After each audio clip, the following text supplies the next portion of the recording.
Hello, it's Sunday, March 15th. Big day. First of all, we have music from composer Soomin Kim. This is a very interesting connection. We met, she and I, at the Ravinia Breaking Barriers Festival a few years back. She had a piece performed by the orchestra there, as did I the year before. And we hit it off. I loved her music, and I was really happy to meet her. And in our conversation, I discovered that she had gone to the University of Minnesota and studied with Professor Alex Lubit. Alex Lubit was also a professor of mine. He wasn't my composition teacher, but he taught me many classes in music theory and analysis. And I remember him dearly. He actually recommended a few of the composers that are on my series this year. So that is my student connection with Soomin Kim. Let's talk to the composer in just a second. However, before we do that, I want to thank Classy Closet for my wardrobe today. And it is also the day of our in-person concert. So that means I'll see you today at 3 p.m. at the Harold Washington Library. This is a free concert. I'll be playing music, some of the pieces that I've already played, and also a preview of what's to come for the next 2 weeks. So I hope to see you in downtown Chicago at 3 p.m. today. It's free. See you there. I started playing the piano when I was about four, and I did it because it was something that everybody did. I grew up in South Korea, and if you're a kid growing up in the 90s, you either played the piano or you did taekwondo. And I wasn't a taekwondo type of kid, so I played the piano. But I wasn't ever really a good student. I didn't like practicing very much, so I would instead come up with my own tunes on the piano. And that was my soft introduction to composition. And when I was about 13 or 14, I started taking a little bit more seriously and taking some lessons in jazz composition. Actually, that's where I got my first sort of training in. And then, yeah, somehow I found my way into this world of sort of contemporary classical music.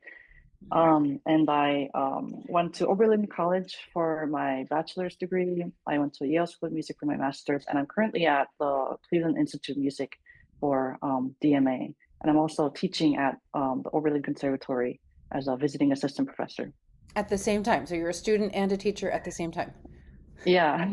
Wow. That is so cool. So, what is your Minnesota connection? In what form did you study with Alex Lubit? Yeah, I after I was done with my master's, my then boyfriend, now my husband, he's from Minneapolis, so we decided to move back to Minneapolis because it's got such a vibrant new music scene. And I thought it was a great place for young musicians to be. And so we lived there for a couple of years. I was at the U of M studying with Alex Lubet for about a year, and then I moved to Oberlin here for my job. I see. Cool. Yeah. Wow. So, what is that like being a student and a teacher simultaneously? It's interesting. I think it helps me feel more empathetic Mhm. towards both the students and the teachers. Uh-huh. I feel like it's great. I get to learn, and then I get to use that in my own teaching. Uh-huh. And yeah, I feel like being a student is helping me become a better teacher as well. Yeah, yeah, my dream journal, I think I wrote it in the winter of 2019, 2020. But I have always been interested in dreams and how uh some dreams we seem to remember forever, for our whole life. And some of the movements in my dream journal were inspired by dreams that I had when I was a little kid, and some of them were from newer dreams, and I was sort of interested in putting them all together and weaving some sort of a narrative out of them. I see. And I found that process to be really, really exciting, because I was already dealing with this very kind of ambiguous, nebulous subject, and I was sort of able um, to put them in the set and have them sort of interact with each other. Cool. So, my favorite movement is the fugue because I love contrapuntal music, and I love writing in that style myself.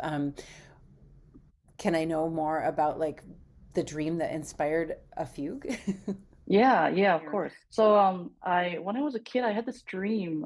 It was really weird, where I was, I think, walking with my mom down some ornate hallway, and then we came to the end of the hallway and there was this big, beautiful, ornate golden mirror.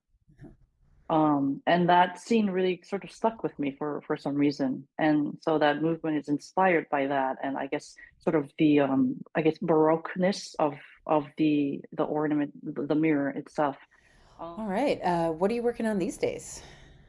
I'm working on a piece for flute, clarinet, piano percussion, and string quintet with double bass as of right now. Has something to do with colors.